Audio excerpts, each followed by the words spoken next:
adalah pemilik karmaku sendiri, pewaris karmaku sendiri, lahir dari karmaku sendiri, berhubungan dengan karmaku sendiri, terlindung oleh karmaku sendiri.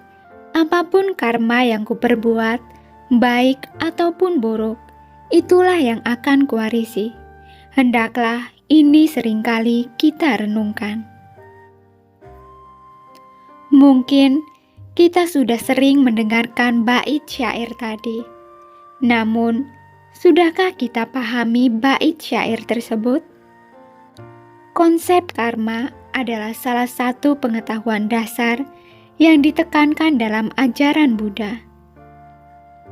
Inti konsep karma adalah segala sesuatu yang terjadi pada diri kita, entah baik ataupun buruk, itu adalah hasil dari perbuatan kita sebelumnya.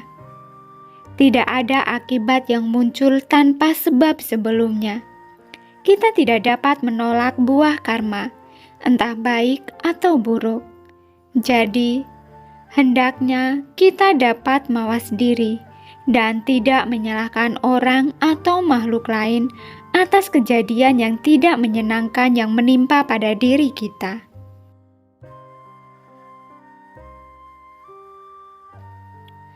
Pernahkah kita melihat bayi yang baru lahir? Bagaimanakah bayi tersebut?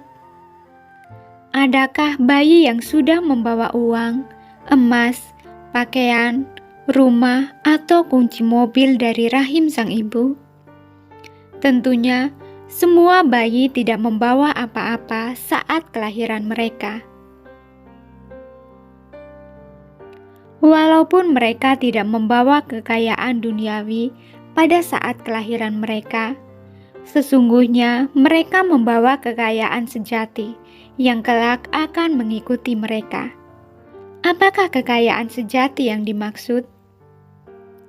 Wujud kekayaan sejati itu adalah fisik yang sehat, fisik yang lengkap, wajah yang cantik atau rupawan, suara yang merdu, terlahir di keluarga yang berkecukupan dan berbahagia. Kekayaan sejati ini sangat bervariasi, tergantung pada buah karma si bayi yang bersangkutan. Kekayaan sejati ini akan terus mengikuti si bayi hingga ia dewasa, meninggal dan terlahir kembali. Oleh karena itu, orang yang mempunyai kekayaan sejati ini akan berbahagia, karena kekayaan sejati tidak dapat hilang, dicuri dan tidak dapat ditinggalkan sekalipun orang tersebut telah meninggal. Seperti yang telah dikemukakan di awal, kekayaan sejati ini tidak datang begitu saja. Kekayaan sejati muncul karena ada sebabnya, yaitu perbuatan baik yang dilakukan terus-menerus, baik di masa lalu dan di masa sekarang. Ada 10 jasa perbuatan baik yang dapat dilakukan untuk memperoleh kekayaan sejati bagi si pelaku, baik pada kehidupan ini maupun di kehidupan yang akan datang. 10 jasa perbuatan baik itu adalah: 1. Berdana. Berdana yaitu memberikan materi. Tidak selalu berupa uang, bisa juga makanan atau barang lainnya, dengan rela untuk kebahagiaan makhluk lain. 2. Menjaga sila atau moralitas, yaitu menghindari membunuh makhluk hidup, menghindari mengambil barang yang tidak diberikan, menghindari perbuatan asusila, menghindari berkata yang tidak benar atau berkata yang tidak patut, menghindari mengonsumsi minuman atau makanan yang dapat melemahkan kewaspadaan. 3. Pengembangan batin, yaitu bermeditasi. Meditasi adalah cara untuk melatih kesadaran. Ketika seseorang selalu sadar, maka ia akan selalu waspada mengamati batinnya. Batin yang terlatih untuk sadar akan membuat seseorang semakin jarang melakukan kesalahan. 4. Menghargai dan menghormati makhluk lain, terutama kepada makhluk yang banyak berjasa kepada kita, seperti orang tua dan guru. 5. Melayani dan menolong makhluk lain. 6.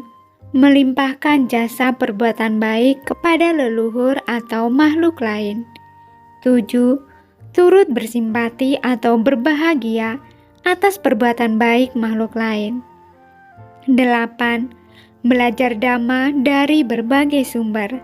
Misalnya, berdiskusi dhamma, membaca buku dhamma, menonton konten dhamma di media sosial, mendengarkan kaset atau CD pembabaran dhamma, dan lain sebagainya.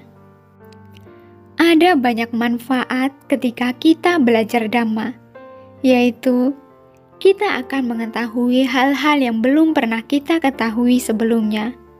Hal-hal yang telah kita ketahui sebelumnya tetapi belum jelas akan menjadi bertambah jelas, menghilangkan keraguan-raguan terhadap dhamma, dan dapat memberikan pengertian yang benar, serta pikiran akan menjadi tenang dan bahagia.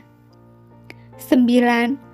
Mendengarkan dhamma. Setelah seseorang mempelajari dhamma, baik secara teori maupun praktek, maka ia dapat melakukan kebajikan lain dengan cara mengajarkan dhamma kepada makhluk lain demi kebahagiaan mereka.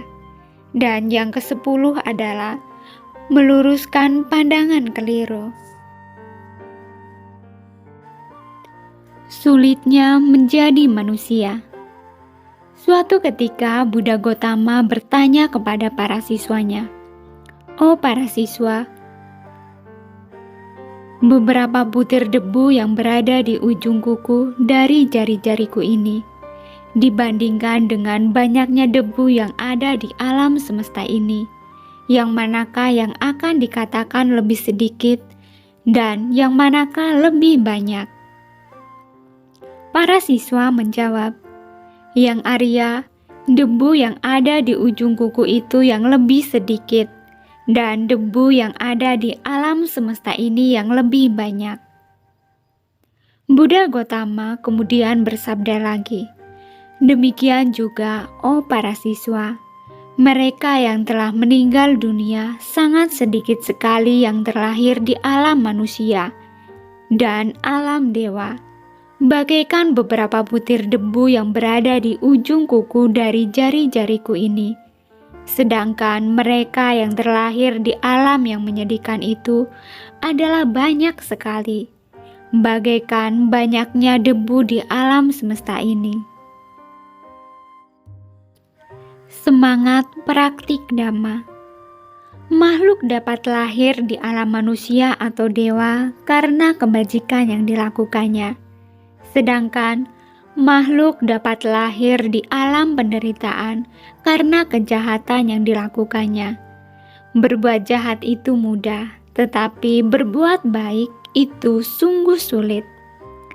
Setelah merenungkan bahwa sungguh sulit terlahir di alam manusia atau dewa, maka seharusnya kita semua bersemangat untuk mempraktikkan dhamma dengan cara menghindari perbuatan jahat, banyak berbuat baik dan membersihkan batin.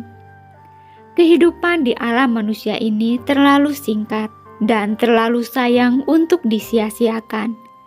Selagi masih mempunyai kekuatan untuk menanam jasa kebaikan, marilah kita semua berusaha sungguh-sungguh untuk mempraktikkan dhamma. Di dalam kehidupan ini, mencari kekayaan duniawi itu baik dan memang perlu. Namun, kekayaan duniawi itu sewaktu-waktu bisa rusak, hilang, atau terpaksa ditinggalkan saat pemiliknya meninggal.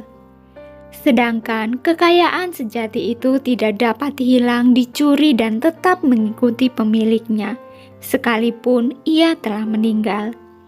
Oleh karena itu, mengumpulkan kedua kekayaan itu, baik kekayaan duniawi maupun kekayaan sejati, sebaiknya dilakukan bersama-sama secara seimbang, agar memberikan manfaat bagi pemiliknya. Jika seseorang berbuat bajik, hendaklah ia mengulang-ulang perbuatan itu dan bersuka cita dengan perbuatan itu. Sungguh membahagiakan akibat dari memupuk kebajikan. Dhammapada 118.